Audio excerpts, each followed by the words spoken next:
वहीं महाराष्ट्र चुनाव से जुड़ी बड़ी खबर आप सबको बता दें, जहां महाराष्ट्र में समाजवादी पार्टी की सिटिंग सीटों पर महाविकास अघाड़ी ने अपने प्रत्याशी नहीं उतारने का एक तरह से निर्णय ले लिया है। वहीं उद्धव ठाकरे के अनुरोध पर सपा ने भायखला में अपने प्रत्याशी वापस लेने का भी फैसला ले लिया है। अब इसका असर महाराष्ट्र और झारखंड विधानसभा चुनाव के साथ साथ उपचुनाव पर भी होगा। इंडिया गठबंधन में महाराष्ट्र में नूरा कुश्ती चल रही है, वहीं हरियाणा के बाद झारखंड और महाराष्ट्र में मुख्यमंत्री योगी आदित्यनाथ हुंकार भर रहे हैं। महाराष्ट्र में 8 विधानसभा सीटों पर सपा ने प्रत्याशी उतारे हैं। सपा की 2 सिटिंग सीटों पर महाविकास अघाड़ी गठबंधन ने प्रत्याशी नहीं उतारने का निर्णय लिया है। झारखंड में सबसे अधिक सीएम योगी की डिमांड है, वहीं 6 सीट पर सपा का बड़ा पेच फंसा हुआ नजर आ रहा है, जिसके बाद अब सपा महाराष्ट्र में अब 8 सीटों पर जोर आजमाइश करेगी। आपको बता दें कि सपा ने गठबंधन के तहत 12 सीटें मांगी थी।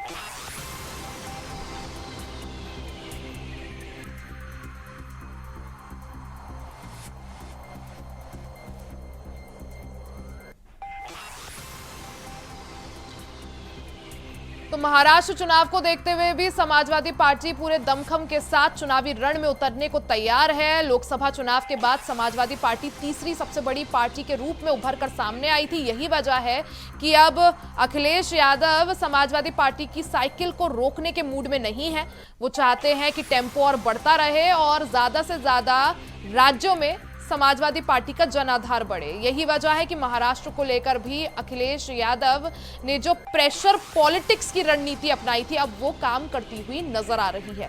हालांकि डिमांड शुरुआत में 12 सीटों की गई थी, लेकिन उसके बाद अखिलेश यादव ने 9 सीटों पर अपने प्रत्याशी उतारे। हालांकि उद्धव ठाकरे के अनुरोध के बाद समाजवादी पार्टी ने 1 सीट पर अपने प्रत्याशी का नाम वापस लेने का ऐलान कर दिया है। यानी समाजवादी पार्टी महाराष्ट्र में 8 सीटों पर पूरे दमखम के साथ नजर आएगी। वहीं 2019 विधानसभा चुनाव में 2 सीटें महाराष्ट्र में समाजवादी पार्टी जीती थी, यानी समाजवादी पार्टी के 2 विधायक थे। समाजवादी पार्टी की सिटिंग सीटों पर महाविकास अघाड़ी ने प्रत्याशी ना खड़े करने का निर्णय लिया है। यानी थोड़ी बहुत इंडिया गठबंधन में जो दरार की खबरें थी वो फिलहाल सुलझते हुए साफ दिखाई दे रही हैं। उद्धव ठाकरे के अनुरोध के बाद समाजवादी पार्टी ने भायखला में अपने प्रत्याशी का नाम वापस लेने का निर्णय लिया है और इसका असर महाराष्ट्र और झारखंड विधानसभा चुनाव के साथ साथ यूपी में होने वाले उपचुनाव पर भी पड़ेगा। ज्यादा जानकारी के लिए सीधा रुख कर लेते स्टेट कोऑर्डिनेटर अनिल पाठक जी का।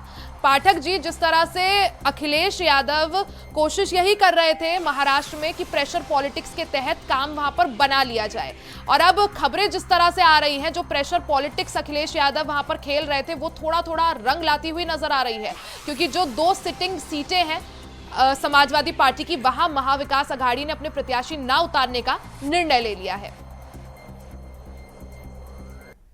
तरह की पॉलिटिक्स सामने आ रही है, उससे साफ जाहिर है कि इंडिया गठबंधन में प्रेफर पॉलिटिक्स और नूरा कुश्ती चल रही है। महाविकास अघाड़ी ने महाराष्ट्र की 2 सिटिंग सीटों पर समाजवादी पार्टी की कैंडिडेट नहीं उतारे हैं। बावजूद इसके समाजवादी पार्टी ने कि 8 प्रत्याशी मैदान में डटे हुए हैं और अखिलेश यादव ने एक तरफ से संदेश दे दिया है कि महाविकास अघाड़ी के सामने जो 2 सीटें छोड़ी हैं, उसके अलावा 6 सीटों पर समाजवादी पार्टी के जो कैंडिडेट हैं वो साइकिल चलाएंगे और साइकिल को रफ्तार भी देंगे।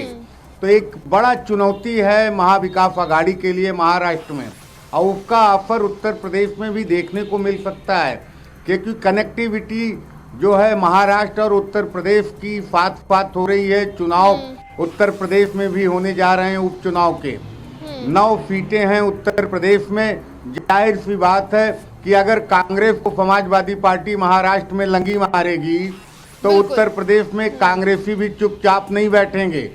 तो नूरा कुश्ती का यहाँ खेल चल यही रहा वजह है है। अनिल जी कि कहने के इंडिया लिए बात गठबंधन है में अभी लेकिन भी बात गहमा नहीं गहमी है। की स्थिति जो है वो बरकरार दिख रही है। महाराष्ट्र को लेकर अभी भी सीटों पर पेच फंसा हुआ है। हालांकि अखिलेश यादव अब 8 सीटों पर पूरे दमखम के साथ चुनाव लड़ने के मूड में है। कितना सफलता उन्हें महाराष्ट्र में मिलती है वो देखना बेहद अहम होगा।